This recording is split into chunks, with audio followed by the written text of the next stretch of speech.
வணக்கம், நான் வசந்தி. கொஞ்சம் சமையல் கொஞ்சம் தகவல்ல இன்னைக்கு பாதாம் பால் பூரி எப்படி செய்கிறதுன்னு பார்க்கலாம். முதல்ல பாதாம் கொட்டைகள் ஒரு 15 இல்லை 12 கொட்டைகளை இரவு நேரமே தண்ணியில் நல்லா ஊற வச்சிடுங்க. காலையில் நம்ம தோல் உரித்து இதை மிருதுவாக நம்ம அரைச்சி எடுத்துக்கலாம். இதற்கு முன்னாடி நம்ம பூரிக்கு கோதுமை மாவை நம்ம பிசைஞ்சிக்கலாம். கொஞ்சம் உப்புத்தூள் நான் சேர்த்துருக்கேன்.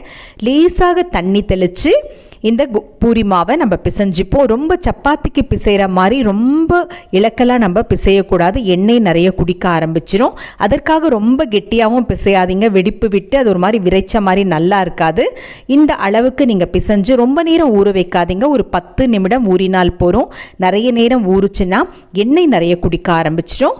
பூரி மாவை இப்படி அழகாக பிசைஞ்சு வச்சுருங்க. இந்த பாதாம் விழுதை நான் ஒரு 2 டம்ளர் பால் தான் எடுத்திருக்கேன். ஏன்னா நம்ம மாவு ஒரு 12 பூரிக்கு ஏற்ற மாதிரி தான் நம்ம பாதாம் பால் செய்ய போகிறோம். ஒரு 2 டம்ளர் பாலில் இந்த விழுதை நம்ம சேர்த்துப்போம். விழுதை நல்லா கெட்டியாக அரைச்சி அந்த பாலையே அதில் சேர்த்து கொஞ்சமாக, நம்ம தண்ணி ரொம்ப சேர்க்காதீங்க, கொஞ்சம் கெட்டியாக இருந்தால் தான் நல்லாயிருக்கும். அந்த விழுதையெல்லாம் வீணாக்காமல் அந்த பால்லையே ஒரு முறை அலசி அந்த குடுவையை அலசி எடுத்துக்கோங்க. இதற்கு நிறைய பொருட்கள் தேவையில்லை. பால், பாதாம் விழுது, குங்குமப்பூ, ஏலக்காய் தூள் இருந்தால் போகிறோம். நம்ம முதல்ல பூரி செஞ்சுட்டு அதுக்கப்புறமா பாலை நம்ம காய்ச்சி எடுத்துப்போம். அப்போ தான் நம்ம சூடாக ஊற்றும் பொழுது அந்த பூரி நல்லா ஊறி சாப்பிட்றதுக்கு மிருதுவாக இருக்கும். இதை அப்புறம் பார்த்துக்கலாம். முதல்ல நம்ம பூரி எப்படி தேய்க்கிறது நம்ம பார்த்துக்கலாம். நிறைய பேருக்கு என்ன பிரச்சனைனா, நான் பூரி தேய்க்கிறேன் ஆனால் எனக்கு உப்பி வரவே மாட்டேங்குதுன்ட்டு அதுக்கு ஏதோ எண்ணெய் நெய்யெல்லாம் சேர்த்து பெரிய அளவில் ரொம்ப முயற்சி செய்யவே வேண்டாம். ஒன்றுமே இல்லை, இப்போ வெறும் உப்பு சேர்த்து தான் நான் பிசைஞ்சிருக்கேன். ஒரே 10 நிமிடம் தான் நான் ஊற வச்சுருக்கேன். இந்த மாதிரி உருண்டைகள் ஆக்கிக்கிட்டு உள்ளங்கையில் இப்படி தேய்ச்சிக்கோங்க. பூரியை உள்ளங்கையில் தேய்ச்சி பாருங்கள், இந்த மாதிரி வட்ட வடிவில் எல்லா பூரிகளையும் தேய்ச்சிக்கோங்க. நீங்கள் பாருங்கள், இந்த மாதிரி தேய்ச்சிக்கோங்க.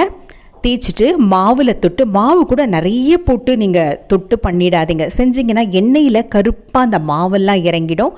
இப்படி நல்லா அப்படி கைகளால் அழுத்தி விட்டுட்டு வட்டமாக தேய்ச்சிக்கோங்க. கொஞ்சம் கனமாக இருக்கணும். ரொம்ப மெலிசாக தேய்ச்சிங்கன்னா அது பூரி உப்பவே உப்பாது. இந்த மாதிரி கொஞ்சமாக நீங்கள் கொஞ்சம் கனம், அதுக்குன்னு ரொம்ப கனமாகவும் தேய்க்காதீங்க, கொஞ்சம் கனமாக தேய்ச்சிக்கோங்க. தேய்ச்சி எல்லா பூரிகளையும் இந்த மாதிரி வட்ட வடிவில் அழகாக தேய்ச்சிக்கோங்க. பாருங்கள், இந்த மாதிரி வட்ட வடிவில் அழகாக தேய்ச்சிக்கோங்க. நல்ல உப்பி வரும். நான் காமிக்கிறேன் பாருங்கள். அதாவது மாவு இன்னொரு முறையும் காமிக்கிறேன் பாருங்கள். மாவு இப்படி தொட்டுட்டு அந்த மாவு கருப்பாக அந்த எண்ணெயில் இறங்கக்கூடாதுன்னா கைகளால் அப்படி தள்ளிடுங்க போகிறோம். அப்படி நல்லா எல்லா பக்கமும் அந்த மாவு பரவனா போகிறோம். நம்ம அழுத்தி தேய்க்கும் பொழுது அந்த மாவெல்லாம் அந்த பூரியில் அடங்கிடும். இப்போ பூரி நீங்கள் எண்ணெய் வச்சு, நான் அரிசி தவிட்டு எண்ணெயில் தான் நான் பூரியை போடுறேன். என்கிட்ட உறிஞ்சு தாள் இல்லாமல் போச்சு, அதனால் இன்றைக்கி ஒரு செய்தித்தாள் போட்டிருக்கேன். செய்தித்தாள் நம்ம உபயோகம் பண்ணக்கூடாது, உறிஞ்சும் தாள் தான் பண்ணணும். என்கிட்ட இல்லாததால் இன்றைக்கி அவசரத்துக்கு நான் அப்படி போட்டிருக்கேன். நீங்களும் அதே மாதிரி பண்ணிடாதீங்க. பாருங்கள், பூரி எவ்வளோ நல்லா உப்பி வந்திருக்கு பாருங்கள். கண்டிப்பாக பூரி உப்பி வரும், அதில் சந்தேகமே இல்லை. கோதுமை இது வீட்டில் அரைச்ச மாவு, அது ஞாபகம் வச்சுக்கோங்க. முடிந்த அளவு கோதுமையை வீட்டிலேயே காய வச்சு இயந்திரத்தில் கொடுத்து அரைச்சிட்டு வாங்க. நமக்கு மாவு நல்லாயிருக்கும், சுத்தமாக இருக்கும், நிறையவும் வரும். பாருங்கள், எல்லா பூரியுமே உப்பும், நல்லா உப்பி வரும். கடைசியில் நான் காமிக்கிறேன் எல்லா பூரிகளுமே. ஒன்றுமே வேண்டாம், நெய் எண்ணெய் எதுவுமே சேர்க்காதீங்க. அப்படியே பிசைஞ்சு நம்ம பிசைறதுலையும் நம்ம தேய்ச்சி சுடுறதுலேருந்து தான் இருக்குது பூரி உப்பறது. அவ்வளோதான். மறக்காமல் என்னுடைய காணொலியை பதிவு பண்ணுங்கள். பக்கத்தில் இருக்க மணி மீது அழுத்துங்க. எல்லா பூரிகளையும் இந்த மாதிரி செஞ்சு எடுத்துக்கோங்க. இது மாம்பழ காலம், எல்லாருக்குமே மாம்பழம் ரொம்ப ரொம்ப பிடிக்கும். இந்த காலத்தில் தான் நமக்கு அது கிடைக்கும். நிறைய விதவிதமான மாம்பழங்கள் தினமுமே சாப்பிட பாருங்கள். மாவில் அந்த மாவு நான் சொன்னேன் இல்லையா, மாவு நிறைய போட்டிங்கன்னா எண்ணெய் அடியில் கருப்பாக இருக்கும், எதுவுமே இல்லை. எல்லா பூரியும் பாருங்கள் எவ்வளோ அழகாக உப்பி வந்திருக்கு. அதனால் தைரியமாக நீங்கள் செய்யுங்க, நான் சொன்ன மாதிரி செய்யுங்க, கட்டாயம் எல்லா பூரியும் உப்பும்.